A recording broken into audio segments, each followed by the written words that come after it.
9ാം ക്ലാസ്സിൻ്റെ social science സെക്കൻഡിലെ നമ്മൾ geography എന്ന് പറയുന്ന ഭാഗത്തിലെ 4ാമത്തെ യൂണിറ്റ് ആണ് ഇപ്പോൾ നമ്മൾ ഇന്ന് നോക്കാൻ പോകുന്നത്. By the hands of the nature, പ്രകൃതിയുടെ കൈകളാൽ എന്നൊക്കെ നമുക്ക് മലയാളത്തിൽ പറയാം. By the hands of nature, അല്ലെ, പ്രകൃതിയുടെ കൈകളാൽ. ഇവിടെ നല്ല കുറച്ച് ചിത്രങ്ങൾ തുടക്കത്തിൽ തന്നെ കൊടുത്തിട്ടുണ്ട്. നല്ല മൊബൈലിൻ്റെയും അതേപോലെ കമ്പ്യൂട്ടറിൻ്റെയും ഒക്കെ ഡിസ്പ്ലേയിൽ ബാക്ക്ഗ്രൗണ്ടിൽ നമ്മൾ കാണുന്ന ചിത്രങ്ങൾ, അല്ലെ, അവിടെയൊക്കെ കൊടുക്കാൻ പറ്റുന്ന രൂപത്തിലുള്ള നല്ല ചിത്രങ്ങൾ, കുറച്ച് നല്ല സീനറീസ് കൊടുത്തിട്ടുണ്ട്. പല വ്യത്യസ്ത രൂപത്തിലുള്ള, എല്ലാം ഒരേ സ്ഥലങ്ങളല്ല, പല പല രൂപത്തിലുള്ള പല ഷേപ്പുകൾ, പല ലാൻഡ്സ്കേപ്പുകൾ ഇവിടെ കൊടുത്തിട്ടുണ്ട്. താഴെ ഒബ്സർവ് ദി പിക്ചേഴ്സ്, ചിത്രങ്ങൾ ശ്രദ്ധിക്കാൻ വേണ്ടി പറയുന്നു. Sky scraping mountains, extensive plains, uninterrupted waterfalls, scorching deserts, extensive plateaus with hard rock terrain, various big and small valleys. How diverse the earth's surface is. നമ്മുടെ ഭൂമിയുടെ ഉപരിതലത്തിൽ കാണുന്ന വിവിധ സവിശേഷതകൾ, വിവിധ ഭൂരൂപങ്ങൾ അവിടെ പറയുന്നത്, അല്ലേ? അതായത് മാനം മുട്ടുന്ന പർവ്വതങ്ങൾ, സ്കൈ സ്ക്രാപ്പിംഗ് മൗണ്ടൻസ്, മാനം മുട്ടി നിൽക്കുന്ന പർവ്വതങ്ങൾ, എക്സ്റ്റെൻസീവ് പ്ലെയിൻസ്, വിശാലമായിട്ടുള്ള സമതല പ്രദേശങ്ങളുണ്ട്, അൺഇൻറ്ററപ്റ്റഡ് വാട്ടർഫോൾസ്, അതായത് എത്രയോ ഉയരങ്ങളിൽ നിന്നും താഴോട്ട് പതിക്കുന്ന, തടസ്സമില്ലാണ്ട് താഴോട്ട് പതിക്കുന്ന വെള്ളച്ചാട്ടങ്ങളുണ്ട്. അതേപോലെ സ്കോച്ചിങ് ഡെസേർട്സ്. എന്താ സ്കോച്ചിങ് ഡെസേർട്സ് എന്ന് പറയുമ്പോൾ? ഡെസേർട്ട് ആയതുകൊണ്ട് തന്നെ നമുക്കറിയാം, ചുട്ടുപൊള്ളുന്ന മണലാരണ്യങ്ങളുണ്ട്, മരുഭൂമികളുണ്ട്. Extensive plateaus with hard rock terrain, അതായത് നല്ല കഠിനമായിട്ടുള്ള ഭാഗം ഉൾപ്പെട്ടിട്ടുള്ള പീഠഭൂമികളുണ്ട്.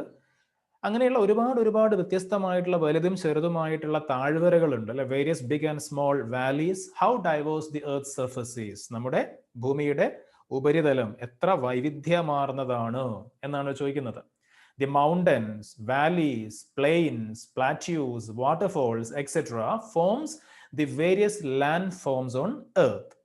അതായത് നമ്മുടെ ഭൂമിയിലുള്ള വിവിധ ഭൂരൂപങ്ങളാണ് ഈ പറഞ്ഞതൊക്കെ, വിവിധ ലാൻഡ് ഫോംസ് ആണ് ഈ പറഞ്ഞതൊക്കെ. ഇതൊക്കെ mountains, valleys, plains, plateaus, waterfalls, ഇതൊക്കെ ഓരോരോ ലാൻഡ് ഫോം, ഓരോരോ ഭൂരൂപങ്ങളാണ്. ഇതൊക്കെ ഇന്നോ ഇന്നലെയോ ഉണ്ടായതാണോ? ഒരിക്കലുമല്ല. Most of them have evolved through millions of years. അതായത് എത്രയോ ദശലക്ഷക്കണക്കിന് വർഷങ്ങൾ കൊണ്ട് ഉണ്ടായി വന്നതാണ് ഈ പറയുന്ന ഓരോ ലാൻഡ് ഫോമും. നമ്മൾ കഴിഞ്ഞ ക്ലാസ്സിൽ, കഴിഞ്ഞ ചാപ്റ്ററിൽ നമ്മൾ പഠിച്ചിട്ടുണ്ട് ഈ പ്ലേറ്റ് മൂവ്മെന്റ്സിനെ പറ്റിയൊക്കെ. പ്ലേറ്റ് മൂവ്മെന്റ്, അതിന്റെ സ്പീഡ് എത്രയാ? വളരെ കുറഞ്ഞ, അല്ലെ, ഒരു വർഷത്തിൽ തന്നെ 2 സെന്റിമീറ്റർ, അങ്ങനെ അത്രയും വളരെ കുറഞ്ഞ മൂവ്മെന്റ് ആണ്, വളരെ കുറഞ്ഞ സ്ലോ മൂവ്മെന്റ് ആണ്. അപ്പൊ എത്രയോ ദശലക്ഷക്കണക്കിന് വർഷങ്ങൾ കൊണ്ടാണ്, മില്യൺസ് ഓഫ് ഇയേഴ്സ് എടുത്തുകൊണ്ടാണ് നമ്മുടെ ഭൂമിയിൽ നമ്മൾ ഇന്ന് കാണുന്ന ഓരോ ലാൻഡ് ഫോമും ഉണ്ടായിട്ടുള്ളത്. 1 ഇഞ്ച് കനത്തിൽ മണ്ണുണ്ടാവണമെങ്കിൽ പോലും 1000-ലധികം വർഷം വേണമെന്നാണ് പഠനങ്ങൾ പറയുന്നത്. ഏകദേശം അതിൽ കൂടുതൽ വേണ്ടി വന്നേക്കാം. Okay, so let's examine the various landforms, the forces behind their formation and their characteristics in detail. അപ്പോൾ ഈ ഒരു യൂണിറ്റിൽ നമ്മൾ പരിശോധിക്കാൻ പോകുന്ന എന്തിനെ പറ്റിയാ? about the various landforms. പല ഭൂരൂപങ്ങളെ നമ്മൾ ഇവിടെ പരിശോധിക്കും. അതേപോലെ the forces behind their formation. ഈ ഭൂരൂപങ്ങൾ, ഈ ലാൻഡ് ഫോംസ് ഒക്കെ ഉണ്ടായത് എങ്ങനെയാണ്, അതിന് പിറകിലുള്ള, അതിന് കാരണമായ ശക്തികൾ, ഫോഴ്സസ് എന്തൊക്കെയാണ്? വെറുതെ ഒരു സാധനം ഉണ്ടാവില്ല, എന്തെങ്കിലുമൊക്കെ, അല്ലെ, പിന്നെ ചലനങ്ങളോ എന്തെങ്കിലുമൊക്കെ കാര്യങ്ങൾ അതിനെ സ്വാധീനിക്കണം, അപ്പോഴതുണ്ടാവുള്ളൂ. അപ്പോൾ എന്തൊക്കെ ഫോഴ്സസ് ആണ് ഇങ്ങനെയുള്ള ലാൻഡ് ഫോംസ് ഉണ്ടാവാൻ കാരണമായത്? And their characteristics in detail. അതേപോലെ ഈ ഓരോ ലാൻഡ് ഫോംസിന്റെയും സവിശേഷതകൾ. അപ്പൊ അങ്ങനെയൊക്കെയുള്ള കാര്യങ്ങളാണ് ഈ ഒരു യൂണിറ്റിൽ നമ്മൾ പ്രധാനമായിട്ടും നോക്കുന്നത്. അപ്പൊ ഏറ്റവും ആദ്യം ലാൻഡ് ഫോംസ്, വിവിധ ഭൂരൂപങ്ങളിലേക്ക് നമ്മൾ കടക്കുകയാണ് കേട്ടോ. You might remember the mention in the previous chapter that internal forces and external forces can make changes on the earth's surface. നമ്മുടെ ഭൗമോപരിതലത്തിൽ, എർത്ത് സർഫസിൽ, ഭൗമോപരിതലത്തിൽ മാറ്റങ്ങൾ കൊണ്ടുവരാൻ, ഒരുപാട് മാറ്റങ്ങൾ ഉണ്ടാക്കാൻ ആർക്കൊക്കെ സാധിക്കും? ഇന്റേണൽ ഫോഴ്സിനും എക്സ്റ്റേണൽ ഫോഴ്സിനും സാധിക്കും എന്ന് നമ്മൾ കഴിഞ്ഞ യൂണിറ്റിന്റെ അവസാനത്തിൽ പറഞ്ഞിട്ടുണ്ട്. ഒരുപാട് ഇന്റേണൽ ഫോഴ്സസ് ഉണ്ട്, അതേപോലെ തന്നെ എക്സ്റ്റേണൽ ഫോഴ്സസ് ഉണ്ട്, അല്ലെ? ഭൂമിന്റെ ഉൾഭാഗത്തുള്ള ചലനങ്ങളുണ്ട്, ഭൂമിന്റെ പുറത്തുണ്ടാവുന്ന കാര്യങ്ങളുണ്ട്. ഇത് രണ്ടും കാരണമായിട്ട് എന്ത് സംഭവിക്കും? നമ്മുടെ ഭൗമോപരിതലത്തിൽ പല മാറ്റങ്ങളും ഉണ്ടാവുമെന്ന് കഴിഞ്ഞ ചാപ്റ്ററിന്റെ അവസാനത്തേക്ക് നമ്മൾ പഠിച്ചിട്ടുണ്ട്. ദി പ്രോസസ്സസ് ഇമ്പോർട്ടൻ്റ് ആണ് പറയുന്നത് കേട്ടോ. The processes that help in the formation of landforms are called geomorphic processes. അതായത് എന്തെങ്കിലുമൊക്കെ ലാൻഡ് ഫോംസ്, എന്തെങ്കിലുമൊക്കെ ഭൂരൂപങ്ങൾ ഉണ്ടാവാൻ കാരണമായിട്ടുള്ള അല്ലെങ്കിൽ ഭൂരൂപങ്ങൾ ഉണ്ടാകുന്ന ആ ഒരു പ്രക്രിയ ഉണ്ടല്ലോ, ആ ഒരു പ്രോസസ്സ് ഉണ്ടല്ലോ. നമ്മൾ പറഞ്ഞു മില്യൺസ് ഓഫ് ഇയേഴ്സ് വേണം, ദശലക്ഷക്കണക്കിന് വർഷങ്ങൾ വേണം. അങ്ങനെ മില്യൺസ് ഓഫ് ഇയേഴ്സ് എടുത്തുകൊണ്ട് ഇത്തരത്തിൽ ഓരോ ലാൻഡ് ഫോംസ് ഉണ്ടാവുന്ന ഈ ഒരു പ്രോസസ്സ്, ഈ ഒരു പ്രക്രിയ, അതിനെ വിളിക്കുന്ന പേരാണ് ജിയോമോർഫിക് പ്രോസസ്സസ്. ജിയോമോർഫിക് പ്രോസസ്, അതിന് മലയാളം പറയുകയാണെങ്കിൽ ഭൂരൂപീകരണ പ്രക്രിയ. ഭൂരൂപീകരണ പ്രക്രിയ, അതാണല്ലോ ഓരോരോ ലാൻഡ് ഫോംസ് ഉണ്ടാവുകയാണല്ലോ. അപ്പോൾ എന്താണ് geomorphic processes? The processes that help in the formation of landforms are called geomorphic processes. ഭൂരൂപങ്ങൾ ഉണ്ടാവുന്നതിന് സഹായിക്കുന്ന പ്രക്രിയകളെ നമ്മൾ വിളിക്കുന്ന പേര് ഭൂരൂപീകരണ പ്രക്രിയ, ജിയോമോർഫിക് പ്രോസസ്സസ്. ഓക്കെ, എന്താണ് ഭൂരൂപങ്ങൾ? നമ്മൾ പറഞ്ഞു ഈ മൗണ്ടൻസും വാലീസും പ്ലെയിൻസും പ്ലാറ്റീസും വാട്ടർഫോൾസ് ഒക്കെ എന്താ? അതൊക്കെ ഓരോ ലാൻഡ് ഫോംസ് ആണ്. ഇങ്ങനെയുള്ള ലാൻഡ് ഫോംസ് ഉണ്ടാവാൻ കാരണമായിട്ടുള്ള പ്രോസസ് ആണ് geomorphic process. Okay, varied landforms are created by the continuous processes carried out by external agencies like running water, wind, glaciers, sea waves, etc. അടുത്ത സെന്റൻസ് എന്താ പറയുന്നത്? പിന്നെ ഈ പറയുന്ന എന്തൊക്കെയാ external agencies like running water, അതായത് ഒഴുകുന്ന വെള്ളം, നദികളൊക്കെ ഒഴുകുന്ന വെള്ളം, വിൻഡ് കാറ്റ്, ഗ്ലേസിയേഴ്സ് എന്ന് പറഞ്ഞിട്ടാണെങ്കിൽ ഹിമാനി എന്ന് മലയാളത്തിൽ പറയും. ഹിമാനികൾ ഒഴുകുന്ന മഞ്ഞാണ്, ഒഴുകുന്ന വെള്ളം നമുക്കറിയാലോ. ആ വെള്ളത്തിന്റെ സ്ഥാനത്ത് നമ്മൾ മഞ്ഞിനെ സങ്കല്പിക്കുക, ഒഴുകുന്ന ഐസ്, ഒഴുകുന്ന മഞ്ഞ്. നമുക്കിവിടെ താഴെ പറയണ്ട, അവിടെ നോക്കാം. ഗ്ലേസിയേഴ്സ്, അതാണ് ഒഴുകുന്ന മഞ്ഞ്, ഹിമാനി. സീ വേവ്സ്, കടൽ തിരമാലകൾ, എക്സെട്ര. അപ്പൊ ഈ പറയുന്ന കാര്യങ്ങളൊക്കെ, ഇങ്ങനെയുള്ള സാധനങ്ങളൊക്കെ, അല്ലെങ്കിൽ ഇങ്ങനെയുള്ള എക്സ്റ്റേണൽ ഏജൻസീസിന്റെ സഹായത്തോടെ ഇതിന്റെയൊക്കെ നിരന്തരമായ പ്രവർത്തന ഫലമായി പല രൂപത്തിലുള്ള ഭൂരൂപങ്ങൾ ഉണ്ടാവുന്നുണ്ട്. ഓക്കെ, നേരത്തെ നമ്മൾ പറഞ്ഞല്ലോ ജിയോമോർഫിക് പ്രോസസ്സ് നടക്കുന്നുണ്ടല്ലോ. അതായത് ഓരോ ലാൻഡ് ഫോംസ് ഉണ്ടാവുന്ന പ്രക്രിയയാണെന്ത്? ജിയോമോർഫിക് പ്രോസസ്സസ്, ഭൂരൂപീകരണ പ്രക്രിയ. അതിന് കാരണമാവുന്ന, അതിനെ സഹായിക്കുന്ന ഏജൻസീസ് ആണ് ഈ പറയുന്ന running water, wind, glaciers, see waves. ഇതൊക്കെ വേറെ രൂപത്തിൽ പറയുകയാണെങ്കിൽ ഈ പറയുന്ന കാര്യങ്ങളൊക്കെയാണ് നമ്മുടെ ഭൂമിയിൽ എന്തുണ്ടാക്കുന്നത്? ഓരോ ലാൻഡ് ഫോംസ് ഉണ്ടാക്കുന്നത്. ഓക്കെ, റണ്ണിങ് വാട്ടറും വിൻഡും ഗ്ലേസിയേഴ്സും സീ വേവ്സും ഒക്കെയാണ് നമ്മുടെ ഭൗമോപരിതലത്തിൽ ഓരോരോ ലാൻഡ് ഫോംസ് ക്രിയേറ്റ് ചെയ്യാൻ സഹായിക്കുന്നത്, അല്ലെങ്കിൽ ക്രിയേറ്റ് ചെയ്യുന്നത്. അതുകൊണ്ട് തന്നെ നമ്മൾ ഈ പറയുന്ന സാധനങ്ങളെ എന്ത് വിളിക്കുന്നുണ്ട്? Hence these agencies are often called geomorphic agents. Geomorphic agents എന്നാണ്, അല്ലെങ്കിൽ ഭൂരൂപീകരണ സഹായികൾ എന്നാണ് നമ്മൾ ഇതിനൊക്കെ വിളിക്കുന്നത്. ഓക്കെ, നമ്മുടെ ഒന്നുകൂടി പറയാം. എർത്ത് സർഫസിൽ, ഭൗമോപരിതലത്തിൽ ഓരോരോ ലാൻഡ് ഫോംസ് ഉണ്ടാവുന്ന പ്രോസസ്സാണ് ജിയോമോർഫിക് പ്രോസസ്സസ്. ആ ജിയോമോർഫിക് പ്രോസസ്സിനെ സഹായിക്കുന്ന ഏജൻസീസ് ആണ് ഏതൊക്കെ? Wind, glaciers, running water, etcetera. അതുകൊണ്ട് ജിയോമോർഫിക് പ്രോസസ്സിനെ സഹായിക്കുന്ന ഏജൻസീസ് ആയതുകൊണ്ട് ആ ഏജൻസിനെ നമ്മൾ എന്ത് വിളിക്കുന്നു? ജിയോമോർഫിക് ഏജന്റ് എന്ന് വിളിക്കുന്നു. ജിയോമോർഫിക് ഏജൻസ് എന്ന് നമ്മൾ വിളിക്കുന്നു. ഭൂരൂപീകരണ സഹായികൾ എന്ന് വിളിക്കുന്നു. ഓക്കെ, അപ്പൊ ഇതിൽ ഗ്ലേസിയർ എന്ന് പറയുന്ന സംഭവം അവിടെ ഒന്നുകൂടി എടുത്ത് പറയുന്നുണ്ട്. എക്സ്ട്രാ റീഡിംഗ് ആണ്. എന്താ ഗ്ലേസിയേഴ്സ്? Thick mass. ഇവിടെ ഒരു ചെറിയ ചിത്രം കാണാം നിങ്ങൾക്ക്. ഇതാ,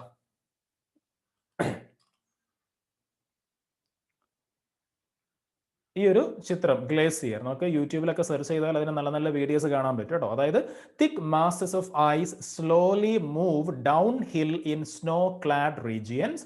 such slow moving masses of ice are called glaciers. അതായത് മഞ്ഞ് മൂടിയിട്ടുള്ള ഉയർന്ന പർവ്വത പ്രദേശങ്ങളിൽ നിന്നൊക്കെ ഒരുപാട് വലുപ്പത്തിലുള്ള, ഭീമാകാരമായ വലുപ്പത്തിലുള്ള മഞ്ഞുപാളികൾ താഴ്വരയിലേക്ക് മെല്ലെ മെല്ലെ നീങ്ങി നിരങ്ങി ഇങ്ങനെ ഇറങ്ങും. ഒരു പർവ്വതത്തിന്റെ മുകളിൽ നിന്ന് വലിയൊരു നദി താഴോട്ട് ഒഴുകുന്നത് നിങ്ങൾ സങ്കല്പിക്കുക. ആ നദിയിലെ വെള്ളത്തിന് പകരം മുഴുവൻ ഐസ് ആണെങ്കിൽ എങ്ങനെ ഉണ്ടാവും? ആ വെള്ളത്തിന് പകരം ഐസാണ് താഴോട്ട് ഇങ്ങനെ ഒഴുകുന്നത് എന്ന് നിങ്ങൾ സങ്കല്പിക്കുക. അതാണ് എന്ത്? ഗ്ലേസിയർ എന്ന് പറയുന്നത്. വളരെ സാവധാനത്തിലായിരിക്കും, മെല്ലെ മെല്ലെ നിരങ്ങിയായിരിക്കും അതിന്റെ movement. Such slow moving masses of ice are called glaciers. അപ്പൊ ഇത്തരത്തിൽ മെല്ലെ മെല്ലെ പർവ്വതമുകളിൽ നിന്ന്, മഞ്ഞു മൂടിയ പർവ്വതമുകളിൽ നിന്ന് താഴ്വരയിലേക്ക് മെല്ലെ മെല്ലെ ഒഴുകിയിറങ്ങുന്ന അല്ലെങ്കിൽ നിരങ്ങി നീങ്ങുന്ന ഈ മഞ്ഞുപാളിനെ, വലിയ മഞ്ഞുപാളിയെ വിളിക്കുന്ന പേരാണെന്ത്? ഗ്ലേസിയർ. മലയാളത്തിൽ ഹിമാനി എന്ന് പറയും, ഹിമാനി. പിന്നെ മറ്റൊരു ബോക്സ് കൂടി കാണാം, ജിയോമോർഫോളജി. നമ്മളിവിടെ ജിയോമോർഫിക് പ്രോസസ്സസും ജിയോമോർഫിക് ഏജന്റും ഒക്കെ പരിചയപ്പെട്ടു അല്ലെ. അപ്പൊ എന്താ ജിയോമോർഫോളജി? ആ പേര് കാണുമ്പോൾ തന്നെ അറിയാം അതുമായി ബന്ധപ്പെട്ട ഒരു പഠനമായിരിക്കും. ഭൂരൂപശാസ്ത്രം എന്ന് മലയാളത്തിൽ പറയും. ഭൂരൂപശാസ്ത്രം, ജിയോമോർഫോളജി. അതായത് geomorphology is the branch of geography which deals with the study of origin and evolution of land forms. നമ്മുടെ ഭൗമോപരിതലത്തിൽ ഓരോ ഭൂരൂപങ്ങളും ഓരോ ലാൻഡ് ഫോംസും എങ്ങനെ ഉണ്ടാവുന്നു, അതിന്റെ ഇവല്യൂഷൻ, അതിന്റെ പരിണാമം, ഓരോരോ മാറ്റങ്ങൾ എങ്ങനെ ഉണ്ടാവും, അതിനൊക്കെ മാറ്റങ്ങൾ എങ്ങനെ സംഭവിക്കുന്നു, ഇതിനെ പറ്റിയൊക്കെയുള്ള പഠനം നടത്തുന്ന പിന്നെ ഒരു സബ്ജക്റ്റ് ആണ് അല്ലെങ്കിൽ ശാസ്ത്രശാഖയാണ് ഇത് ജിയോമോർഫോളജി എന്ന് പറയുന്നത്. ഭൂരൂപശാസ്ത്രം എന്ന് മലയാളത്തിൽ പറയാം. ഓക്കെ, അപ്പോൾ നമ്മൾ എന്താണ് ജിയോമോർഫിക് പ്രോസസ് എന്ന് പറഞ്ഞു. അതേപോലെ തന്നെ ജിയോമോർഫിക് ഏജൻസ് ഏതൊക്കെയാന്ന് പരിചയപ്പെട്ടു. ഏതൊക്കെയാ geomorphic agents? Running water, wind, glaciers, see waves, ഇതൊക്കെയാണ് ജിയോമോർഫിക് ഏജൻസ്. അപ്പൊ ഈ ഏജൻസ് ഒക്കെ എന്ത് ചെയ്യുന്നുണ്ട്? ഒരുപാട് ലാൻഡ് ഫോംസ് ഉണ്ടാക്കാൻ സഹായിക്കുന്നുണ്ട്. എങ്ങനെയാണ് ഈ റണ്ണിംഗ് വാട്ടറും വിൻഡും ഗ്ലേസിയറൊക്കെ ലാൻഡ് ഫോംസ് ഉണ്ടാക്കുന്നത്? സംശയം ഉണ്ടാവും. ആ സംശയങ്ങൾക്കുള്ള ഉത്തരം ഈ ചാപ്റ്ററിൽ നമുക്ക് കിട്ടും. Observe the diagram figure 4.2. ഇവിടെ ഒരു ചിത്രം കൊടുത്തിട്ടുണ്ട്. ആ ചിത്രം നോക്കാൻ വേണ്ടി പറയുന്നു. ചിത്രത്തിൽ എന്താ കാണുന്നത്? ഒരു ഭൂപ്രദേശം ഉണ്ട്, അതിന്റെ മുകളിൽ മഴ പെയ്യുന്നുണ്ട് അല്ലെ, ക്ലൗഡ്സ് ഉണ്ട്, റെയിൻഫോൾ കാണുന്നുണ്ട്. അപ്പോൾ മഴ പെയ്യുന്ന സമയത്ത് ക്യാരീസ് ലൂസ് മെറ്റീരിയൽ അവേ. മുകൾ ഭാഗത്ത് ഈ പിന്നെ ചെങ്കുത്തായ പ്രദേശത്തെ മുകൾ ഭാഗത്തൊക്കെയുള്ള ലൂസായിട്ടുള്ള ഇളകിയ മണ്ണുകളൊക്കെ എന്ത് ചെയ്യുന്നു? ആ മഴവെള്ളത്തിന്റെ കൂടെ താഴോട്ട് ഒഴുകി പോവാണ്. Then deposits in law laying regions. അപ്പൊ ഈ മുകൾ ഭാഗത്തുള്ള ലൂസ് മെറ്റീരിയൽസ് ഒക്കെ, ഇളകിയ മണ്ണും പൊടിയും കല്ലൊക്കെ ഒഴുകി താഴോട്ട് ലോ ലേയിങ് റീജിയൻസിൽ, താഴ്ന്ന പ്രദേശങ്ങളിൽ ഡെപ്പോസിറ്റ് ആവുകയാണ്. അതിൽ നമുക്ക് സംശയമൊന്നും ഇല്ലല്ലോ, എല്ലാ സ്ഥലത്തും നടക്കുന്ന കാര്യങ്ങളാണ്. ചെങ്കുത്തായ പ്രദേശമാണെങ്കിൽ അല്ലെ, ആ മുകൾ ഭാഗത്തുള്ള ഇളകിയ മണ്ണൊക്കെ ഒലിച്ച് താഴോട്ട് ഇറങ്ങി താഴ്ന്ന പ്രദേശങ്ങളിൽ ഡെപ്പോസിറ്റ് ചെയ്യപ്പെടും. ഓക്കെ, നമുക്ക് അറിയുന്ന ഒരു കൺസെപ്റ്റ് ആണ്. ഇനി എന്തിലൊക്കെ അത് പറഞ്ഞു വരുന്നതെന്നുള്ളത് നോക്കാം. Haven't you seen how rainwater carries away the loose rock particles from elevated regions and deposits elsewhere? അതായത് ഉയർന്ന പ്രദേശങ്ങളിൽ നിന്ന് പിന്നെ ഈ ലൂസ് റോക്ക് പാർട്ടിക്കിൾസ്, ഇളകിയിട്ടുള്ള കല്ലിന്റെയും മണ്ണിന്റെയും ഒക്കെ ഭാഗങ്ങൾ എങ്ങനെയാണ് താഴ്ന്ന പ്രദേശങ്ങളിൽ ഡെപ്പോസിറ്റ് ആയത് എന്ന് നമ്മൾ മനസ്സിലാക്കിയല്ലോ. ആ ചിത്രം നോക്കിയപ്പോൾ നമുക്ക് മനസ്സിലായി. അതായത് ആ വെള്ളത്തിന്റെ കൂടെ, ആ റണ്ണിംഗ് വാട്ടറിന്റെ കൂടെ അങ്ങനെ പോകുന്നതാണ് അല്ലെ. Okay, then what changes take place on the surface of the earth as a result of both the processes mentioned above? അതായത് ഇവിടെ രണ്ട് പ്രോസസ്സ് നടന്നിട്ടുണ്ട്. ഒരു ഭാഗത്ത്, മുകൾ ഭാഗത്തുനിന്ന് അവിടുത്തെ മണ്ണ് ഇളകി അവിടുന്ന് നഷ്ടമായിട്ടുണ്ട് അല്ലെ, അവിടുത്തെ മണ്ണ് പോയിട്ടുണ്ട്. അതേപോലെ താഴ്പ്രദേശത്താണ്, ലോ ലേയിങ് റീജിയനിലാണെങ്കിൽ അവിടെ കുറച്ച് മണ്ണ് എക്സ്ട്രാ വരികയും ചെയ്തിട്ടുണ്ട്. അപ്പൊ രണ്ട് പ്രോസസ്സ് അവിടെ നടന്നിട്ടുണ്ട്. അപ്പൊ അതാണ് ഇവിടെ ചോദിക്കുന്നത്, വാട്ട് ചേഞ്ചസ് ടേക്ക് പ്ലേസ്, എന്ത് മാറ്റമാണ് ഉണ്ടായത് on the surface of the earth as A result of both the processes mentioned above. ഈ രണ്ട് പ്രവർത്തികളുടെ ഭാഗമായിട്ട് ഭൗമോപരിതലത്തിൽ എന്ത് മാറ്റമാണ് ഉണ്ടായത്? എന്ത് മാറ്റം ഉണ്ടായത്? അതൊന്നും എക്സാമിന് ചോദിക്കുന്ന ചോദ്യമല്ല, അതൊക്കെ ഇവിടെ ഈ ഒരു കൺസെപ്റ്റിലേക്ക് നിങ്ങൾ എത്തിയോ എന്ന് അറിയാനുള്ള ചോദ്യമാണ്. അപ്പൊ ഇവിടെ എന്ത് മാറ്റം ഉണ്ടായത്? ഇപ്പൊ നമ്മൾ പറഞ്ഞു, ഒരു പ്രദേശത്ത് നിന്ന് മണ്ണ് പോയി, ഒരു പ്രദേശത്ത് കൂടുതൽ മണ്ണ് ഡിപ്പോസിറ്റ് ചെയ്യപ്പെട്ടു അല്ലെ. So some regions are lowered, some regions are lowered by the process of wearing down. അതായത് ഈ പിന്നെ കാണുന്ന പ്രദേശത്ത് വിയറിംഗ് ഡൗൺ എന്ന് പറയുമ്പോൾ എന്താ? അവിടെ തേയ്മാനം സംഭവിക്കുക, അല്ലെങ്കിൽ അവിടുത്തെ മണ്ണും കൂടി നഷ്ടപ്പെട്ട് അവിടെ ഒന്നും കൂടി താവുകയാണ് ചെയ്യുന്നത്. അപ്പോൾ ആ ഒരു പ്രദേശം അല്ലെ, അതാണ് നമ്മൾ പറയുന്നത്, ആ ഒരു റീജിയൻ എന്തായി? That lowered by the process of wearing down. ആ പ്രദേശം ഒന്നുകൂടി താഴുകയാണ്, ഒന്നുകൂടി താഴുകയാണ് ചെയ്തത്, ലോവർ ആവുകയാണ് ചെയ്തത്. അതേപോലെ രണ്ടാമത്തെ പ്രദേശമാണെങ്കിലോ raised by the process of deposition of materials. ഈ ഇവിടുന്ന് വന്നിട്ടുള്ള മെറ്റീരിയൽസ് ഒക്കെ താഴ്ഭാഗത്ത് ഡിപ്പോസിറ്റ് ചെയ്തത് കൊണ്ട് ആ പ്രദേശം എന്തായി? ഒന്ന് റൈസ് ചെയ്തു, അല്ലെങ്കിൽ ഒന്ന് ഉയർന്നു വന്നു. അപ്പോൾ ഒരു പ്രദേശം താഴ്ന്നു, മറ്റൊരു പ്രദേശം ഉയർന്നു വന്നു. അപ്പൊ രണ്ട് മാറ്റങ്ങൾ അവിടെ ഇതുകൊണ്ടുണ്ടായി. Okay, so you have learned about the weathering processes causing the weakening of surface rocks on earth. 8ാം ക്ലാസ്സിൽ പഠിച്ച കാര്യമാണ് വെതറിംഗ് എന്ന് പറയുന്ന കൺസെപ്റ്റ് അല്ലെ. എന്താ വെതറിംഗ്? കല്ലുകൾ ക്ഷയിക്കുന്നതിനെ, പൊടിയുന്നതിനെ പറയുന്ന പേരാണ് വെതറിംഗ്. അപ്പൊ ഇവിടെ നിങ്ങൾക്ക് ഒരു ചോദ്യം ഉണ്ട്, what are the different process of weathering, processes of weathering. വെതറിംഗിന്റെ വിവിധ പ്രക്രിയകൾ, രൂപങ്ങൾ ഏതൊക്കെയാണ്? നമ്മൾ പഠിച്ചിട്ടുണ്ട് 3 ടൈപ്പ് വെതറിംഗ് ആണുള്ളത്. 3 ടൈപ്പ് വെതറിംഗ്. ഒന്ന് ഫിസിക്കൽ ഓർ മെക്കാനിക്കൽ വെതറിംഗ്, രണ്ടാമത്തേത് കെമിക്കൽ വെതറിംഗ്, മൂന്നാമത്തേത് ബയോളജിക്കൽ വെതറിംഗ്. അല്ലെ, ഇങ്ങനെയുള്ള 3 വെതറിംഗ് ഉണ്ട്, 3 അപക്ഷയങ്ങളുണ്ട്. അതിവിടെ താഴെ പറയുന്നുണ്ട്. The transfer of rock particles formed by physical, chemical or biological weathering processes from one place to another by external agencies such as running water, wind, glaciers, sea waves, etc. is called erosion. വളരെ important ആയിട്ടുള്ള ഒരു point ആണ് പറഞ്ഞത്. എന്താണ് erosion എന്ന് പറയുന്നത്?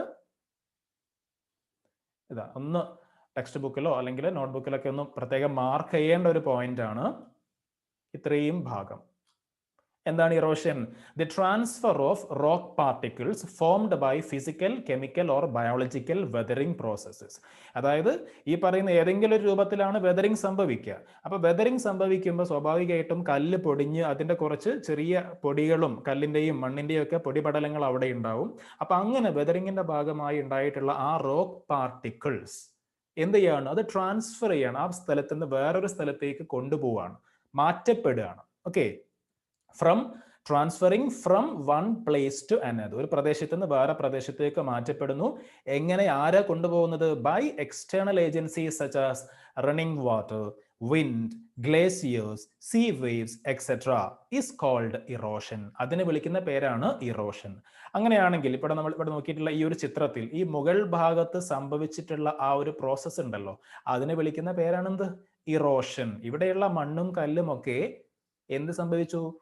ആ മണ്ണും കല്ലും എല്ലാം ഈ റണ്ണിംഗ് വാട്ടറിന്റെ കൂടെ, ഒഴുകുന്ന വെള്ളത്തിന്റെ കൂടെ പോയിട്ട് വേറൊരു സ്ഥലത്തേക്ക് കൊണ്ടുപോയി ഡിപ്പോസിറ്റ് ചെയ്തു.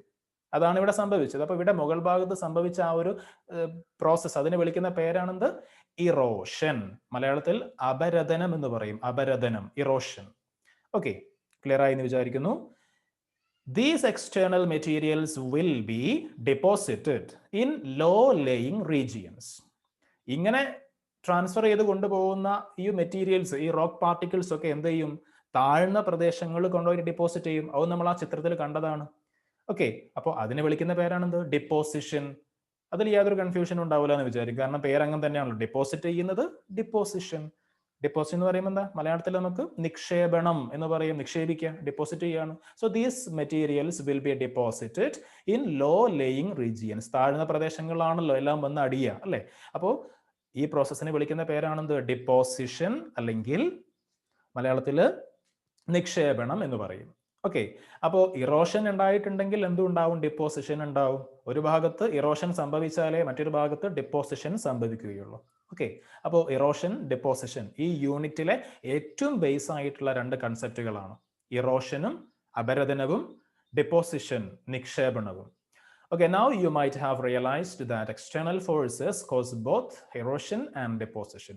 അപ്പോൾ external forces എന്താ? ഇനിയും പറയണ്ടല്ലോ. നേരത്തെ പറഞ്ഞ റണ്ണിംഗ് വാട്ടർ, ഗ്ലേസിയേഴ്സ്, വിൻഡ്, ഇതൊക്കെയാണെന്ത്? അതേപോലെ സീ വേവ്സ്, ഇതൊക്കെയാണ് എക്സ്റ്റേണൽ ഫോഴ്സസ്. നമ്മുടെ ഭൂമിയുടെ പുറത്തുള്ള ഓരോരോ ശക്തികളാണ്, അല്ലേ?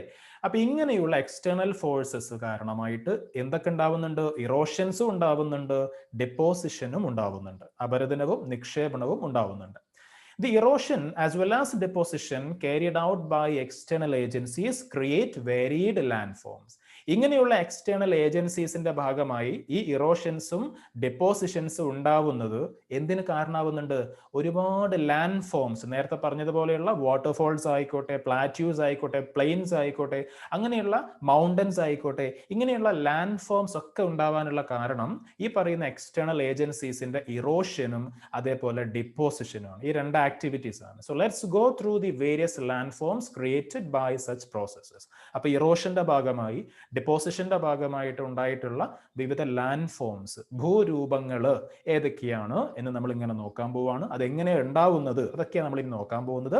അപ്പോൾ അതിലേക്കൊക്കെയുള്ള ഒരു ഇൻട്രൊഡക്ഷൻ പോലെയാണ് ഇത്രയും നമ്മൾ പറഞ്ഞത് കേട്ടോ. ഈ ഒരു ഇറോഷനും അതേപോലെ തന്നെ ജിയോമോർഫിക് പ്രോസസ്സും ജിയോമോർഫിക് ഏജൻസും ഇറോഷനും ഡെപ്പോസിഷനും ഒക്കെ അതിലേക്കുള്ള ഒരു ബാക്ക്ഗ്രൗണ്ട് നമ്മൾ സെറ്റ് ചെയ്തതാണ്. ഇനി നമ്മൾ വിഷയത്തിലേക്ക് വരികയാണ്. ഇത് വളരെ ഇമ്പോർട്ടൻ്റ് ആണ്. വീണ്ടും പറയുന്നു, ഇറോഷൻ എന്ന് പറയുന്ന ഈ ഒരു കൺസെപ്റ്റും അതേപോലെ തന്നെ ഡെപ്പോസിഷൻ എന്ന് പറയുന്ന ഈ ഒരു കൺസെപ്റ്റും വളരെ ഇമ്പോർട്ടൻ്റ് ആണ് കേട്ടോ, വളരെ ഇമ്പോർട്ടൻ്റ് ആണ്. ഓക്കെ, ഈ 2 കാര്യങ്ങളാണ് ഒരുപാട് ലാൻഡ് ഫോംസ് ഉണ്ടാവാൻ കാരണമായിട്ടുള്ളത്.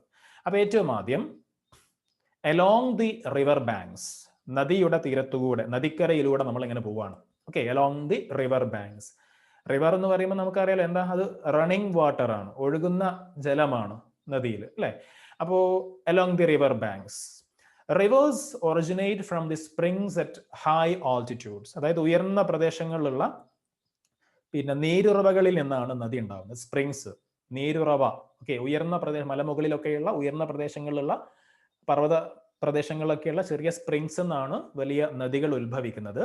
അപ്പൊ സ്പ്രിങ്സ് എന്ന് പറയുമ്പോൾ നീരുറവ കേട്ടോ. Then rills formed by rain water may join together to form streams. Rills formed by rain water, മഴ പെയ്യുമ്പോൾ ഉണ്ടാകുന്ന ചെറിയ നീർച്ചാലുകൾ ഉണ്ടാവും. ഈ നീർച്ചാലുകളൊക്കെ ചേർന്നിട്ട് സ്ട്രീംസ് അഥവാ പിന്നെ അരുവികൾ രൂപപ്പെടും. ഓക്കെ, ചെറിയ റിൽസ് ഒക്കെ കൂടി ചേർന്നിട്ട് സ്ട്രീംസ്, അരുവികൾ രൂപപ്പെടും. A river develops through the merging of numerous such streams. അപ്പൊ ഇങ്ങനെയുള്ള ഒരുപാട് സ്ട്രീംസും സ്പ്രിങ്സും എല്ലാം കൂടി ചേർന്നിട്ടാണ് എന്ത് ഫോം ചെയ്യപ്പെടുന്നത്? ഒരു നദി, ഒരു റിവർ ഫോം ചെയ്യപ്പെടുന്നത്. And the place of origin of a river is called its source. Important ആണ്. ഒരു നദിയുടെ ഉത്ഭവ സ്ഥാനത്തിനെ വിളിക്കുന്ന പേരാണെന്ത്? അതിന്റെ സോഴ്സ് എന്നത്. ഓക്കെ, പ്രഭവസ്ഥാനം, the place of origin of a river. ഒരു റിവറിന്റെ ഒറിജിൻ, സ്റ്റാർട്ടിങ് എവിടെയാണോ അതിനെ വിളിക്കുന്ന പേരാണ് അതിന്റെ സോഴ്സ്, പ്രഭവസ്ഥാനം. അതേപോലെ തന്നെ the place at which it discharges into the sea or to a water body is called river mouth. ആ നദി അങ്ങനെ ഒഴുകി ഒഴുകി ഒഴുകി ഒന്നുകിൽ ഏതെങ്കിലും ഒരു കടലിലേക്ക്, അതല്ലെങ്കിൽ മറ്റേതെങ്കിലും ഒരു വലിയ ജലാശയത്തിലേക്കൊക്കെ, ഏതെങ്കിലും ഒരു വാട്ടർ ബോഡിയിലേക്ക് അതെന്തായാലും മെർജ് ചെയ്യല്ലോ. ഒന്നുകിൽ കടലിലേക്ക് അല്ലെങ്കിൽ വേറെ ഏതെങ്കിലും വലിയ വാട്ടർ ബോഡിയിലേക്ക് അത് മെർജ് ചെയ്യും. അങ്ങനെ മെർജ് ചെയ്യുന്ന അതിന്റെ എൻഡ് ഉണ്ടല്ലോ, അതിനെ വിളിക്കുന്ന പേരാണ് റിവർ മൗത്ത്, അതായത് നദീമുഖം. ഓക്കെ, റിവർ ഫേസ് എന്ന് പറയരുത്, നദീമുഖം എന്ന് പറയുമ്പോൾ അതിനെ കറക്റ്റ് ഇംഗ്ലീഷ് ആക്കിയിട്ട് റിവർ ഫേസ് ആക്കണ്ട, റിവർ മൗത്ത് ആണ് കേട്ടോ, നദീമുഖം അല്ലെങ്കിൽ റിവർ മൗത്ത്. അപ്പോൾ ഒരു റിവറിന്റെ സ്റ്റാർട്ടിംഗ് പ്ലേസിനെ നമ്മൾ വിളിക്കുന്നത് എന്താണ്? സോഴ്സ് എന്നും, അത് പിന്നെ വാട്ടർ ബോഡി ആയിട്ട് മറ്റൊരു വാട്ടർ ബോഡി ആയിട്ട് അതല്ലെങ്കിൽ സീ ആയിട്ട് മെർജ് ചെയ്യുന്ന, ലയിക്കുന്ന ആ ഒരു പ്രദേശത്തിനെ വിളിക്കുന്നത്, ആ ഒരു ഭാഗത്തിനെ വിളിക്കുന്നത് റിവർ മൗത്ത് എന്നുമാണ്. ഇമ്പോർട്ടന്റ് ആണ് റിവർ മൗത്തും അതേപോലെ സോഴ്സും. പിന്നെ let's see some factors determining the flow of a river. ഒരു നദിയുടെ ഒഴുക്ക്, ആ റിവർ ഫ്ലോ, ആ ഒഴുക്കിനെ പിന്നെ ഇൻഫ്ലുവൻസ് ചെയ്യുന്ന, ഡിറ്റർമൈൻ ചെയ്യുന്ന പ്രധാനപ്പെട്ട 4 ഫാക്ടേഴ്സ് അവിടെ പറയുന്നത്. ഓക്കെ, റിവർ ഫ്ലോ, നദിയുടെ ഒഴുക്ക്. എന്തൊക്കെ കാര്യങ്ങളാണ് ഒരു റിവർ ഫ്ലോ ആയിട്ട് ബന്ധപ്പെട്ട് കിടക്കുന്നത്? എന്തൊക്കെയാ? വോളിയം ഓഫ് വാട്ടർ, അതായത് ആ നദിയിലുള്ള ജലത്തിന്റെ അളവ് ഒരു ഘടകമാണ്. വളരെ കുറഞ്ഞ അളവിൽ മാത്രം വെള്ളമുള്ള ഒരു നദിയാണെങ്കിൽ അതിന്റെ ഒഴുക്ക് വളരെ കുറവായിരിക്കും. ഓക്കെ, കൂടുതലുണ്ടെങ്കിലോ ഒഴുക്ക് കൂടുതലായിരിക്കും. അപ്പോൾ ഒഴുക്ക് അല്ലെങ്കിൽ വോളിയം ഓഫ് വാട്ടർ നദിയുടെ ഒഴുക്കിനെ സ്വാധീനിക്കുന്ന ഒരു ഘടകമാണ്. അതേപോലെ റോക്ക് സ്ട്രക്ചർ, ശിലാഘടന. ഈ നദിയുടെ അടിത്തട്ടിൽ എന്തുണ്ടാവും? കുറെ കല്ലുകളൊക്കെ ഉണ്ടാവും. അപ്പൊ ആ കല്ലുകൾ പരുപരുത്ത കല്ലാണോ, റഫായിട്ടുള്ള കല്ലാണോ, വളരെ സ്മൂത്ത് ആയിട്ടുള്ള, നമ്മൾ കാണുന്ന പെബിൾസ് പോലെയുള്ള അങ്ങനെയുള്ള വളരെ സ്മൂത്ത് ആയിട്ടുള്ള നല്ല വെള്ളാരം കല്ല് പോലെയുള്ള മിനുസമുള്ള പ്രതലമുള്ള കല്ലുകളാണോ, അതും റിവർ ഫ്ലോനെ ഇൻഫ്ലുവൻസ് ചെയ്യുന്നുണ്ട്. അതുപോലെ സ്ലോപ്പ് ഓഫ് ദി ടെറൈൻ, ആ നദി ഒഴുകുന്ന പ്രദേശത്തിന്റെ ചരിവ്. നല്ല കുത്തനെയുള്ള ചരിവാണെങ്കിൽ നല്ല ഫ്ലോ, റിവർ ഫ്ലോ കൂടുതലായിരിക്കും. ചെരിവില്ലാത്ത പ്ലെയിൻ ഏരിയ ആണെങ്കിൽ റിവർ ഫ്ലോ കുറവായിരിക്കും. അപ്പോൾ സ്ലോപ്പ് ഓഫ് ദി ടെറൈൻ, പ്രദേശത്തിന്റെ ചരിവ് ബാധിക്കുന്നുണ്ട്. അതേപോലെ എമൗണ്ട് ഓഫ് സെഡിമെന്റ്സ്, അവസാദങ്ങളുടെ അളവ്. അതായത് നദി പല സ്ഥലത്തു കൂടി ഒഴുകി വരുന്ന സമയത്ത് പല കാര്യങ്ങൾ, മണ്ണും ചെളിയും അതേപോലെ കുറെ വേസ്റ്റുകളും അതേപോലെ മരത്തിന്റെ ഒക്കെ കഷ്ണങ്ങൾ, പല സാധനങ്ങൾ ഇങ്ങനെ ഒഴുക്കി കൊണ്ടുവരുന്നുണ്ട്. ഈ സാധനം നമ്മൾ സെഡിമെന്റ്സ്, അവസാദങ്ങൾ എന്ന് പറയുന്നത്. അപ്പൊ ആ സെഡിമെന്റ്സ് നദീന്റെ അടിത്തട്ടിൽ വളരെ കൂടുതലാണെങ്കിൽ വെള്ളത്തിന്റെ ഒഴുക്ക് ഒന്ന് സ്ലോ ആവും. അപ്പോൾ amount of sediments also determining the flow of a river. റിവറിന്റെ, നദിയുടെ ഒഴുക്കിനെ ബാധിക്കുന്ന 4 കാര്യങ്ങളാണ് ഈ പറഞ്ഞത്. എക്സാമിന് പലപ്പോഴും ചോദിച്ചിട്ടുള്ള ഒരു കാര്യമാണ് കേട്ടോ. 4 പോയിന്റ്. ഇവിടെ നിങ്ങൾക്ക് എക്സ്പ്ലനേഷന്റെ ആവശ്യമില്ല. ആ 4 ഫാക്ടേഴ്സ് എഴുതാൻ ചോദിക്കുകയാണെങ്കിൽ, ഒരു 3 ഫാക്ടേഴ്സ് എഴുതാൻ പറയുകയാണെങ്കിൽ ചിലപ്പോൾ ഇതിൽ ഏതെങ്കിലും ഒന്ന് കൊടുക്കും. വോളിയം ഓഫ് വാട്ടർ എന്ന് പറയുന്നത് എന്താണ്? One of the factor that determining the flow of a river. ബാക്കി 3 ഏതൊക്കെ എന്ന് എഴുതാൻ വേണ്ടി പറയും. അപ്പൊ എല്ലാം പഠിച്ചു വെക്കുക. നമ്മൾ പഠിച്ചത് ചിലപ്പോൾ എക്സാമിന് ചോദിച്ചാൽ പിന്നെ കയ്യിൽ ഉണ്ടാവില്ല. അപ്പൊ അതുകൊണ്ട് 4 പഠിച്ചു വെക്കുക. So volume of water, rock structure, slope of the terrain, amount of sediments are the major factors that determining the flow of a river. ഒരു നദിയുടെ ഒഴുക്കിനെ ബാധിക്കുന്ന, ഇൻഫ്ലുവൻസ് ചെയ്യുന്ന പ്രധാനപ്പെട്ട 4 ഘടകങ്ങളാണ് ഈ പറഞ്ഞത്. ഓക്കെ, ഇനി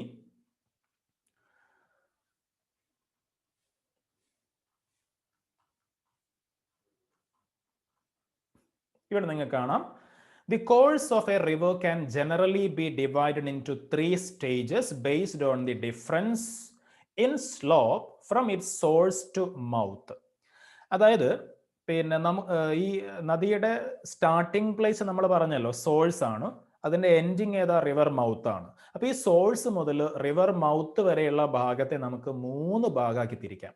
ഓക്കെ, സ്റ്റാർട്ടിങ് മുതൽ എൻഡ് വരെയുള്ള, സോഴ്സ് മുതൽ റിവർ മൗത്ത് വരെയുള്ള ഭാഗത്തെ 3 ഘട്ടങ്ങളാക്കി, 3 കോഴ്സുകളാക്കി നമുക്ക് തിരിക്കാം. അപ്പർ കോഴ്സ് ഉപരിഘട്ടം, മിഡിൽ കോഴ്സ് മധ്യഘട്ടം, ലോവർ കോഴ്സ് കീഴ് ഘട്ടം, ഇങ്ങനെയുള്ള 3 കോഴ്സുകളാക്കി തിരിക്കാം. അപ്പൊ ഈ ഓരോന്നും എന്താ നമുക്ക് നോക്കണല്ലോ അല്ലെ. Upper course is that part of the river where it rapidly flows down along steep slopes from the place of origin. അതായത് നദി ഉത്ഭവിക്കുന്ന സ്ഥലത്തുനിന്ന് കുത്തനെയുള്ള ചെരുവിലൂടെ വളരെ വേഗത്തിൽ ഒഴുകുന്ന ഭാഗമാണ് ഇത്, ഈ അപ്പർ കോഴ്സ്. റിവർ സ്റ്റാർട്ട് ചെയ്യാൻ നമ്മൾ പറഞ്ഞു പർവ്വത ഏതെങ്കിലുമൊക്കെ ഉയർന്ന പ്രദേശങ്ങളിലായിരിക്കും. അപ്പൊ അവിടുന്ന് സ്റ്റാർട്ടിംഗ് പ്ലേസിൽ നിന്ന് കുത്തനെ താഴോട്ട് ഒഴുകുന്ന ഭാഗമാണ് അപ്പർ കോഴ്സ് എന്ന് പറയുന്നത്. The intensity of erosion is severe in this course. ഇതിന്റെ ഏറ്റവും വലിയ പ്രത്യേകത എന്താ? ഈ ഭാഗത്ത് ഇന്റൻസിറ്റി ഓഫ് ഇറോഷൻ എന്ന് പറയുന്നത് വളരെ കൂടുതലായിരിക്കും, അപരദന തീവ്രത വളരെ കൂടുതലായിരിക്കും. ഇറോഷൻ നമ്മൾ നേരത്തെ പഠിച്ചതാ. ഇറോഷൻ എന്ന് പറഞ്ഞാൽ എന്താ? ഒരു പ്രദേശത്തെ മണ്ണും പിന്നെ കല്ലിന്റെ പൊടികളും കാര്യങ്ങളൊക്കെ ഇളക്കി നീക്കി കൊണ്ടുപോകാനുള്ള കഴിവ്, അല്ലെങ്കിൽ അങ്ങനെ ഇളക്കി നീക്കി കൊണ്ടുപോകുന്നതിനെ വിളിക്കുന്ന പേരാണ് ഇറോഷൻ. അതൊരു സ്ഥലത്ത് കൊണ്ടുപോയി ഡിപ്പോസിറ്റ് ചെയ്യുന്നതാണ് ഡിപ്പോസിഷൻ. അപ്പൊ ഈ കുത്തനുള്ള പ്രദേശത്ത് അതിവേഗതയിൽ വളരെ പിന്നെ സ്പീഡിലായിരിക്കും വെള്ളത്തിന്റെ ഒഴുക്ക്. അതുകൊണ്ട് അവിടെ ഇറോഷൻ വളരെ കൂടുതലായിരിക്കും, അപരദനം വളരെ കൂടുതലായിരിക്കും. അപ്പോ അപ്പർ കോഴ്സിലാണ് ഇറോഷന്റെ ഇന്റൻസിറ്റി വളരെ കൂടുതലാവുക. ഓക്കെ, അത് മനസ്സിലാക്കി വെക്കാം. Middle course is that stage of river where it flows through gently sloping foot hills. Middle course എന്ന് പറയുന്നത് എന്താണ്? അതായത് നദിയുടെ പിന്നെ അടിവാര മേഖലയിലൂടെ, ഫുട്ട് ഹിൽസിലൂടെ, താഴ്വാര മേഖലയിലൂടെ അല്ലെങ്കിൽ അടിവാര മേഖലയിലൂടെ നദി ഒഴുകുന്ന ഭാഗമാണ് ഇത് ഈ പറയുന്ന മിഡിൽ കോഴ്സ് എന്ന് പറയുന്നത്. ഓക്കെ, ഫുട്ട് ഹിൽസിലൂടെയാണ് ഇവിടെ ഒഴുകുന്നത്, അടിവാര മേഖലയിലൂടെ. As the velocity of flow decreases the intensity of erosion declines. നേരത്തെ മുകളിൽ അപ്പർ കോഴ്സിൽ നമ്മൾ പറഞ്ഞല്ലോ ഇറോഷൻ ഏറ്റവും കൂടുതലാണ്. എന്നാൽ മിഡിൽ കോഴ്സ് ആകുമ്പോൾ ആ സ്ലോപ്പ്, കുത്തനെയുള്ള ചെരിവ് ഇത്തിരി കുറഞ്ഞത് കൊണ്ട് തന്നെ അവിടെ എന്ത് കുറയും? സ്പീഡ് കുറഞ്ഞത് കൊണ്ട് തന്നെ ഇന്റൻസിറ്റി ഓഫ് ഇറോഷനും അവിടെ കുറയും. അപരദന തീവ്രത, കല്ലൊക്കെ ഇളക്കി മാറ്റി കൊണ്ടുപോകാനുള്ള കഴിവ് കുറയും, കാരണം ഫോഴ്സ് ഇത്തിരി കുറഞ്ഞു. Velocity of the flow decreases, so the intensity of erosion decline. ഇറോഷന്റെ ആ ഒരു അപരദനത്തിന്റെ തീവ്രത, ഇറോഷൻ എന്ന് പറയുന്ന ഒരു സംഭവം കുറച്ച് അതിന്റെ ശക്തി കുറഞ്ഞു. പക്ഷെ എന്ത് സ്റ്റാർട്ട് ചെയ്തു? Deposition begins.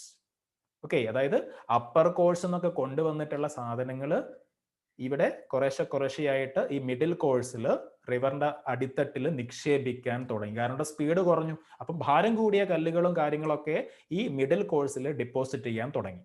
ഓക്കെ, ഇനി last one, lower course is the stage where the river flows through the planes.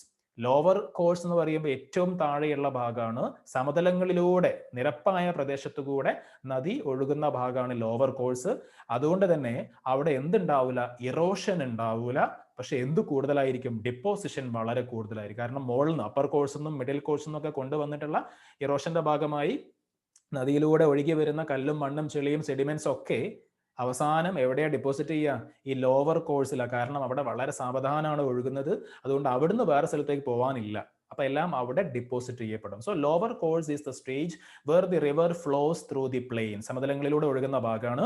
And the rate of deposition will be higher due to the slow pace of the river and the increase in the amount of sediments during this stage.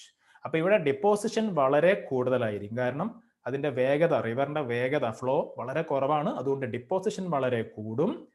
And the increase in the amount of sediments during this stage.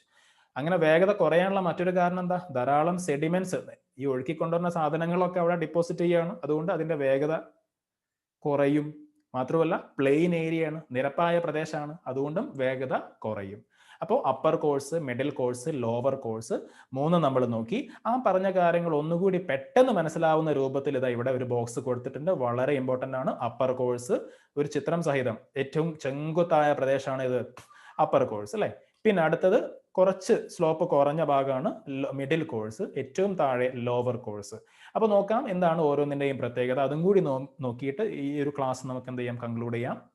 അപ്പോൾ upper course അല്ലെങ്കിൽ ഉപരിഘട്ടം ഇതാണ് എന്ത്, place of origin of the river. നദി ഉത്ഭവിക്കുന്നത് ഇവിടുന്നാണ് അല്ലെ, ഉത്ഭവഘട്ടാണ്.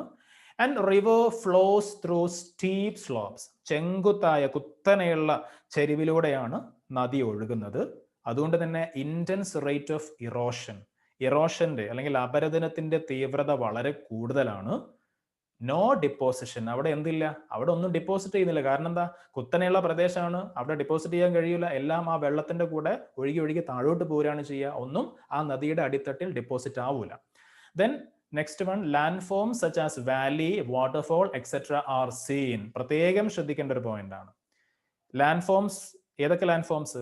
Valleys അതായത് താഴ്വരകൾ, അതേപോലെ വാട്ടർഫോൾസ് വെള്ളച്ചാട്ടങ്ങൾ. ഇതൊക്കെ നമ്മൾ ഏത് കോഴ്സിലാണ് കാണുന്നത്? ലോവർ കോഴ്സ് അല്ല, മിഡിൽ കോഴ്സ് അല്ല, അപ്പർ കോഴ്സിലാണ് കാണുന്നത്.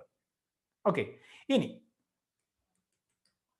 അടുത്തത് മിഡിൽ കോഴ്സ് ആണ്. മിഡിൽ കോഴ്സിന്റെ പ്രത്യേകത flows through the foot hills. എതിലെ ഒഴുകുന്നത്? അടിവാരത്തു കൂടിയാണ് ഒഴുകുന്നത്. ഫൂട്ട് ഹിൽസ് അടിവാരത്തു കൂടിയാണ്. Both erosional and depositional processes are active. അവിടെ രണ്ടും നടക്കുന്നുണ്ട് അല്ലെ, ഇറോഷനും നടക്കുന്നുണ്ട്, ഡിപ്പോസിഷനും നടക്കുന്നുണ്ട്, രണ്ടും നടക്കുന്നുണ്ട്. നേരത്തെ പറഞ്ഞ അപ്പർ കോഴ്സിൽ എന്ത് മാത്രമേ ഉള്ളൂ? അവിടെ ഇറോഷൻ മാത്രമേ ഉള്ളൂ കേട്ടോ. ഓക്കെ, ഇനി features such as meanders and oxbow lakes are seen. Important ആണ്. മിഡിൽ കോഴ്സിലാണ് നമ്മൾ എന്ത് കാണുന്നത്? മിയാൻഡറുകളും ഓക്സ്ബോ തടാകങ്ങളും നമ്മൾ കാണുന്നത് മിഡിൽ കോഴ്സിലാണ്. എന്താണ് മിയാൻഡർ, എന്താണ് ഓക്സ്ബോ തടാകങ്ങൾ നമുക്ക് വരും ക്ലാസ്സുകളിൽ പഠിക്കാനുണ്ട്. അതായത് വളഞ്ഞു പൊളഞ്ഞു കിടക്കുന്ന പിന്നെ ചില നദികളെ നമ്മൾ കണ്ടിട്ടുണ്ടാവും അല്ലെ, അതാണെന്ത്, മിയാൻഡറുകൾ. അങ്ങനെ ആ നദി കണക്ഷൻ നഷ്ടപ്പെട്ട ഒരു ഭാഗത്ത് ഒരു വളഞ്ഞ ഒരു നദി മാത്രമായിട്ട് മാറുകയാണെങ്കിൽ, അതിന്റെ മറ്റ് പ്രധാനപ്പെട്ട നദിയുമായിട്ട് അതിന്റെ കണക്ഷൻ വിട്ട് ഒരു സെപ്പറേറ്റ് തടാകമായി മാറുകയാണെങ്കിൽ അതാണ് ഓക്സ്ബോ തടാകം. അതിവിടെ ചുരുക്കി പറഞ്ഞതാണ്, ഡീറ്റെയിൽഡ് ആയിട്ട് വരും ക്ലാസ്സുകളിൽ നമുക്ക് നോക്കാം. അപ്പോൾ മിയാൻഡറുകളും ഓക്സ്ബോ തടാകങ്ങളും നമ്മൾ കാണപ്പെടുന്നത് മിഡിൽ കോഴ്സിലാണ്. ഓക്കെ, ഇവിടെ ചിത്രം ഉണ്ടാവും, നമുക്ക് കാണാൻ കഴിയുമെന്ന് നോക്കാം. ഇതാ ഈ കാണുന്ന ചിത്രത്തിൽ കാണുന്ന ഇതാണ് എന്ത്, മിയാൻഡറുകൾ എന്ന് പറയുന്നത്. ആ മിയാൻഡറുകളിൽ കാലക്രമേണ മാറ്റം സംഭവിച്ച് ഇതേപോലെയുള്ള ഒറ്റപ്പെട്ട തടാകങ്ങളായിട്ട് മാറും. കണക്ഷൻ പോയിട്ട് ഒരു സെപ്പറേറ്റ് ഷേപ്പുള്ള തടാകങ്ങളായിട്ട് മാറും. ഈ ഒരു ചിത്രത്തിൽ കാണുന്നത് പോലെ ഇത് മിയാൻഡർ ആണ്. അത് കുറെ കാലം കൊണ്ട് ഇറോഷനും ഡിപ്പോസിനും സംഭവിച്ച് ഈ രൂപത്തിൽ ഒരു സെപ്പറേറ്റ് തടാകമായിട്ട് മാറും. അതാണ് എന്ത്, ഓക്സ്ബോ തടാകങ്ങൾ, ഓക്സ്ബോ ലേക്സ് എന്ന് പറയുന്നത്. പിന്നീട് പഠിക്കാം. അപ്പൊ അതൊക്കെ ഉണ്ടാവുന്നത് മിഡിൽ കോഴ്സിലാണ് എന്ന് മനസ്സിലാക്കുക. ഏറ്റവും അവസാനം ലോവർ കോഴ്സ് ആണ്, അതായത് കീഴ്ഘട്ടമാണ്. അവിടെ എന്തൊക്കെയാ? ഫ്ലോസ് ത്രൂ ദി പ്ലെയിൻസ്, സമതലങ്ങളിലൂടെയാണ് വെള്ളം ഒഴുകുന്നത്. ആൻഡ് ആക്റ്റീവ് ഡിപ്പോസിഷണൽ പ്രോസസ്സസ്, അവിടെ എന്താ കൂടുതലും നടക്കുന്നത്? ഡിപ്പോസിഷൻ വളരെ കൂടുതലായിട്ട് നടക്കുന്നു. സാധനങ്ങളൊക്കെ നദിയുടെ അടിത്തട്ടിൽ ഇങ്ങനെ സെഡിമെന്റ്സ് ഒക്കെ നിക്ഷേപിക്കുന്നുണ്ട്. Then depositional land form such as flood plains and deltas are seen. Depositional land forms ആയിട്ടുള്ള, അതായത് അവസാദങ്ങൾ സെഡിമെന്റ്സ് ഒക്കെ നിക്ഷേപിച്ച് രൂപപ്പെടുന്ന ലാൻഡ് ഫോംസ് ആയിട്ടുള്ള ഫ്ലഡ് പ്ലെയിൻസ്, പ്രളയ സമതലങ്ങളും ഡെൽറ്റകളും ഒക്കെ കാണപ്പെടുന്നത് ലോവർ കോഴ്സിലാണ്. എന്താണ് ഫ്ലഡ് പ്ലെയിൻസ്, അതേപോലെ ഡെൽറ്റ എന്നൊക്കെ നമുക്ക് വരും ക്ലാസ്സുകളിൽ നോക്കാം. ഓക്കെ, ഇന്നത്തെ സമയം ഇവിടെ അവസാനിക്കാറായിട്ടുണ്ട്. അപ്പോൾ പ്രത്യേകതകൾ, ലോവർ കോഴ്സിൽ ഏറ്റവും കൂടുതലായിട്ട് എന്ത് കാണുന്നു? ഡിപ്പോസിഷൻസ് കാണുന്നു. അതേപോലെ ഫ്ലഡ് പ്ലെയിൻസും ഡെൽറ്റാസും ഒക്കെ കാണുന്ന എവിടെയാണ്? അതൊക്കെ ലോവർ കോഴ്സിലാണ് കാണുന്നത്. അതേപോലെ മിയാൻഡേഴ്സും ഓക്സ്ബോ ലേക്സ് ഒക്കെ കാണുന്നത് മിഡിൽ കോഴ്സിലാണ്. വാലീസ്, വാട്ടർഫോൾസ് ഒക്കെ കാണുന്നത് അപ്പർ കോഴ്സിലാണ്. ഇനി ഒരു കാര്യം കൂടി പ്രധാനപ്പെട്ട് പറയുകയാണെങ്കിൽ, അപ്പർ കോഴ്സിൽ ഇറോഷൻ വളരെ കൂടുതലായിരിക്കും, ലോവർ കോഴ്സിൽ ഡിപ്പോസിഷൻ വളരെ കൂടുതലായിരിക്കും. മിഡിൽ കോഴ്സിലോ both erosional and depositional process are active. ഇറോഷനും ഡിപ്പോസിഷനും രണ്ടും നടക്കുന്ന ഘട്ടം മിഡിൽ കോഴ്സ് ആണ്.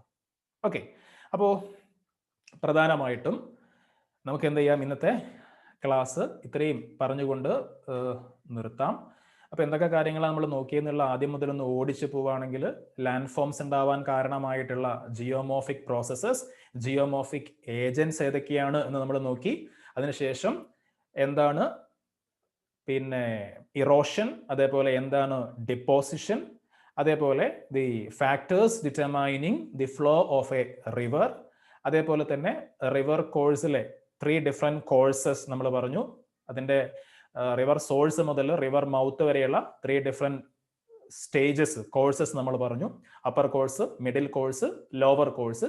ഓരോന്നിൻ്റെയും പ്രത്യേകതകളും നമ്മൾ നോക്കി. അപ്പോൾ തൽക്കാലം ഇന്നത്തെ ക്ലാസ് നമ്മൾ ഇത്രയും പറഞ്ഞുകൊണ്ട് നിർത്തുകയാണ്. അതിൻ്റെ ബാക്കി കാര്യങ്ങളൊക്കെ നമ്മൾ എന്ത് ചെയ്യാൻ പോവാണ്, അടുത്ത ക്ലാസ്സിലേക്ക് മാറ്റി വെക്കുകയാണ് കേട്ടോ. അടുത്ത ക്ലാസ്സിലേക്ക് മാറ്റിയിട്ട് തുടർന്നുള്ള കാര്യങ്ങളൊക്കെ നമുക്ക് ഇതുമായിട്ട് കണക്ട് ചെയ്തുകൊണ്ട് തന്നെ ബാക്കിയുള്ള കാര്യങ്ങളൊക്കെ നമുക്ക് പഠിക്കാനുള്ളത്. അപ്പോൾ ശരിക്കും ഈ ഒരു ക്ലാസ് ശരിക്കും നിങ്ങൾ കണ്ട് മനസ്സിലാക്കുക. ബാക്കിയൊക്കെ നമുക്ക് അടുത്ത ക്ലാസ്സിൽ എന്ത് ചെയ്യാം, പൊതുവായിട്ട് പറയാം. ഓക്കെ, അപ്പോൾ ഈ ഒരു ക്ലാസ് തൽക്കാലം നമ്മളിവിടെ കൺക്ലൂഡ് ചെയ്യുന്നു.